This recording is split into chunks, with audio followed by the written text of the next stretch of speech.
tere! Tänase video mõte on siis tuua teieni võib-olla see, et kuidas mina siin sellel kanalil siis oma õmblusmasina kõrval neid videosid siis toimetan.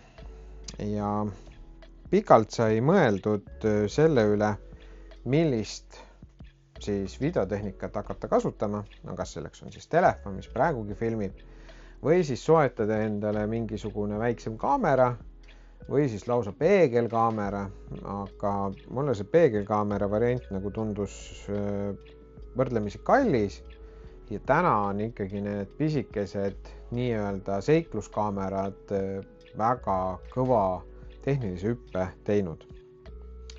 Pika juurdlemise tulemus ei ole mul siin GoPro, mis on väga levinud, vaid DJI Action 5 Pro. Ja siin laua peal siis tema väike nii-öelda vend Action 4. Ja miks ma valisin selle Action 5 Pro?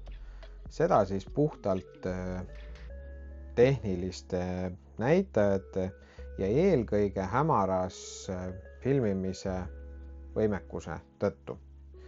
Kuna Eesti on selline huvitava kliimaga ja asukohaga riik, siis alati meil päike väga kaua ei sära siin taevas ja selle tõttu valisin siis selle. Ta on võrdlemisi väike, tal tuleb kaasa selline raam pakendis, kui te soetate selle kaamera. Selle saab siit välja võtta ja kaamera ise on selline pisikene. Saab kasutada ilma raamita, aga selle raami nii-öelda funktsioon on esiteks see, et ta kaitseb natukene, kui see kaamera peaks maha kukkuma. Ja teine asi on see, et tal tekib siis mitu sellist kinnituskohta. Nii, mul on siin olemas üks väike statiiv ja on olemas ka kinnitus ja see käibki siia klõpsti alla ja on võimalik niimoodi kaameraga filmida ja vaadata. Teine võimalus, mis selle raami puhul on see, et me saame teda panna siia püstisesse asendisse ja filmida ennast juba selles formaadis, mis siis sobib hästi TikToki, YouTube'i, siis nende vaheklippide tegemiseks, Instagrami ja millegiks selliseks. Ja peamine ikkagi suke kaitsefunktsioon. Sellel kaameral endal siis on kaks sellist kaant. Ühe kaane taga peitub siis USB-C auk, kus saab siis akut laadida ja siia samamoodi saab siis ühendada mikrofoni üleminekuid, pesasid. Ja siin teisel pool on siis vähe suurem kaan, kus siis mille taga on aku ja mälukaardi pesa. Minu teada sellele mudelile on võimalik isegi panna 1 terabaidine nii-öelda mälukaart, mis võimaldab ikka tunde ja tunde filmimist.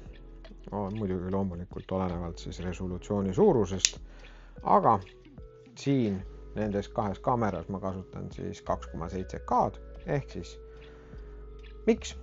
Väga lihtsal põhjusel, 4K tundub mulle natukene liiga palju ja HD filmimine tundub selline igaviku teema. Võtsin vahepealse tee ja minu meelest väga hea YouTube'i videode jaoks väga hästi kõlbab. Sellele kaamerale on võimalik ka siis selle läätse ette võtta erinevaid filtreid, vastavalt siis sellele, kuidas on ilmastikuolud. Meil siin täna on selline kergelt sombune ja ma loodan, et me ikkagi paistame pildi pealt. Aga kuskil välismaal on kindlasti need filtrid väga tänuväärt asjad. Ühte sellist väikest pikendatavat asja ma näitasin. On mul laua peal selline käepide, kuhu saab siis panna kinni selle kaamera. Lisaks on mul selline klamber. See on hästi hea, kui te tahate kuskile mõne kapi külge või millegi külge panna ja see pea siin on liikuv, saate keerata seda kaamerat vastavalt seda nurka ja see klamber on võrdlemisi tugev ja hea.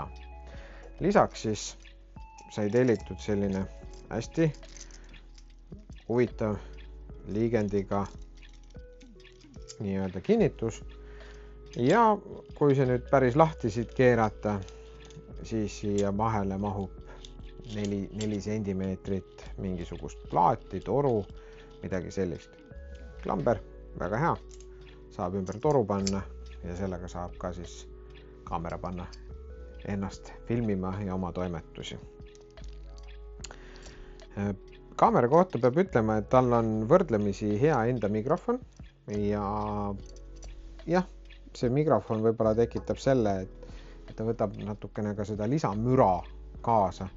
Siis minul siin on üks DJI enda mikrofonidest, mini versioon ja siin on mul siis selline väike karbikene, kus siis sees on veel 2 tükki, selline komplektid ja tal on ka siis see vastuvõtja ja seda vastuvõtjat on võimalik siis nii füüsiliselt ühendada, kui ka see vastuvõtja on hea ka siis teiste kaamerate tarvis, näiteks peegelkaameratele. Tal on siin olemas 3,5 mm nii-öelda väljavõte ja saab neid mikrofone hästi edukalt kasutada.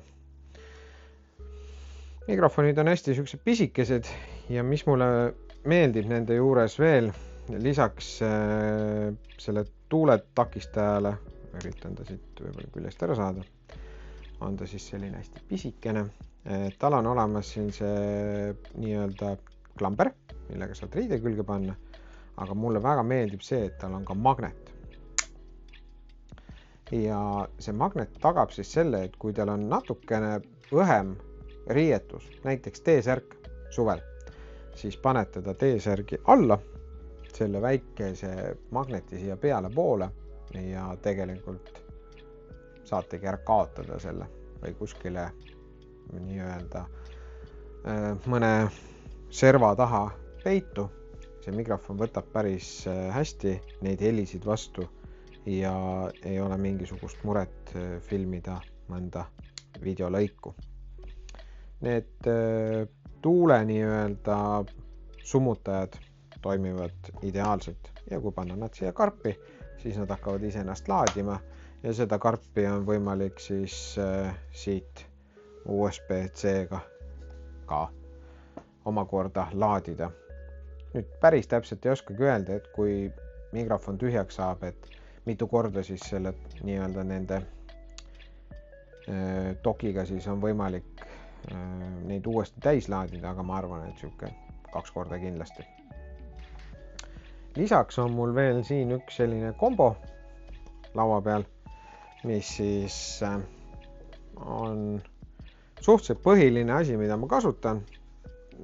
See käepide nüüd ei ole küll selle DJI ja võib-olla mingisuguse demo AliExpressi tellimus, või tegelikult on ta ühe gimbali oma. Aga see gimbal on mõeldud nagu telefonidele, mitte siis nendele kaameratele. Nende kaameratele on ka omad gimbalid.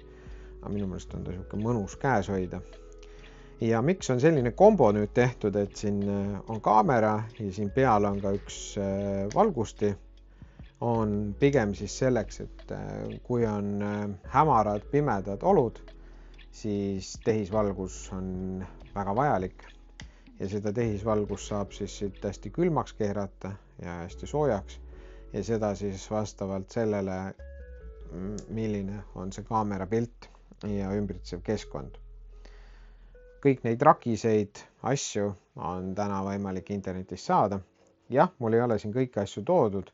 Ma kasutan ka neid kaameraid mootorite kiivri küljes. Seal on siuke eriline niimoodi nii-öelda kinnitus, kus iseenesest see originaalkinnitus on nagu jah, originaal, aga see osa, mis kiivri küljes käib, on siis 3D prinditud ja selline eriline.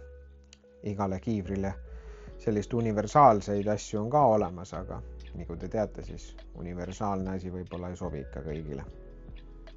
Ja lisaks on mul siis olemas selline keharakis, kus on nagu traksidega see kaamera sinu küljes ja minu meelest on see igati äge, kui sa tahad 2 kätt lahti midagi teha, filmida seda tegevust, siis ülimugav ja ülivajalik asi. et alati ei ole ju seda head sõpra, kes aitaks kaamerat hoida alati nagu käepärast, siis on hea, kui on sellised lisakinnitused olemas. Selline saigi see video ja ma loodan, et mõnes võib-olla tekitas huvi, et soetaks endale ka mõne seikluskaamera ja see ei ole üldse halb mõte, sellepärast et tänased seikluskaamerad on ikkagi tunduvalt suure hüppe teinud oma tehnikas ja nad annavad väga-väga palju võimalusi. Lisaks, mis mulle veel meeldib, on see, et DJI-l on oma telefoni äpp olemas, ehk siis kui te teete mingisugused klipid, nii nagu me täna siin, sellised lühikesed, ütleme 1–10 minutit, siis on võimalik neid kohe telefonis natukene töödelda, natukene seadistada, võib-olla mõni muusikapala, lisaks panna mõni tekst ja juba saabki nad üles laadida erinevatesse platvormidesse. Kindlasti tuleb sellele kanalile mõni uus video, siis kuidas me hakkame õmblema mõnda uut asja. Seniks aga olge mõnusad ja ilusat aasta jätku teile!